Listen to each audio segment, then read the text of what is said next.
All right, Tiara, thanks. I'm here with Jackson Holliday. Jackson, I'm not going to lie to you. I'm seeing you in that Holiday face. I've got a little PTSD from facing your father one too many times and him getting the better of me. So it's certainly nice to talk to you and not have to face another Holiday. How's camp going, buddy? Doing good. Yeah, happy to be here. Excited with the progress that I made, and I'm excited for this team and get the season rolling. It's probably nice to just punch through, get to the big league jitters out of the way, and just kind of get the talk behind us and play baseball.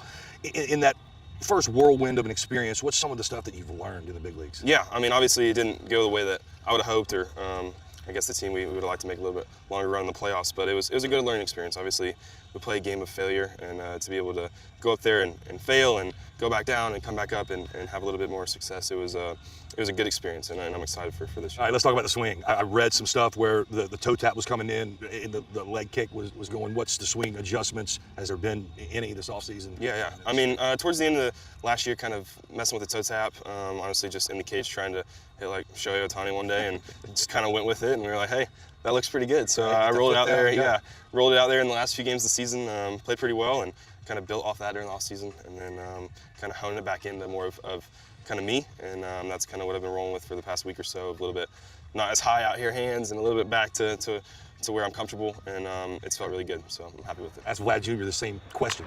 How much, I know you and your dad talk a lot, how in the weeds do you get after a game? Do you have to ask for advice, or is he calling, wanting to give it? No, it's a very easy relationship. Honestly, sometimes we don't even really talk about hitting.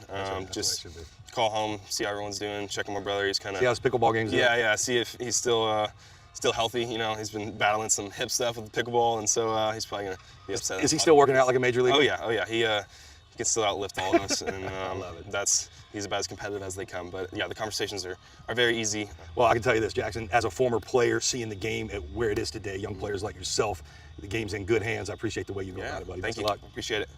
Time now for our manager interview presented by Sage. And Brandon, one thing that I love about this team is how great your guys are. How easy do they make your job? Really easy. Our guys it's a special group of players that especially have come through the organization. The way they've drafted these really quality people, it's make my job so easy, and they're a fun group to be around. We're young. We've added some veteran guys this year. It's been a blast having them as well, but it's been a really easy clubhouse to manage the last few years. On the culture, people who don't know how you ended up in the seat, prior World Series champion in Chicago, breaking the curse.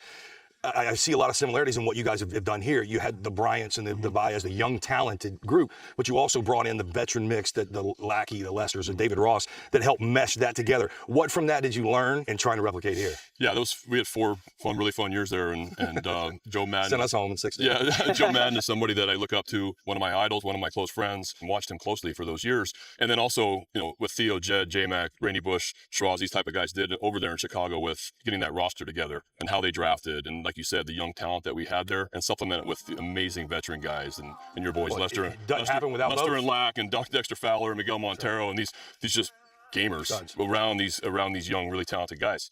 And I think we've started doing that a couple of years ago, and that's continuing to grow. But the talent and how young our guys are with that group is very similar. You're a country guy, but you also know your 90s hip hop. How much have you had to educate this young group on some of the songs that they need to know? We try to play as much Snoop Dogg and Dr. Dre as much as possible. Okay, so when you win the World Series, are you going to drop it like Dave Roberts did with Ice Cube? That was. That's my childhood. Ice Cube playing basketball. That's what DR said. Oh my God, that was the coolest moment.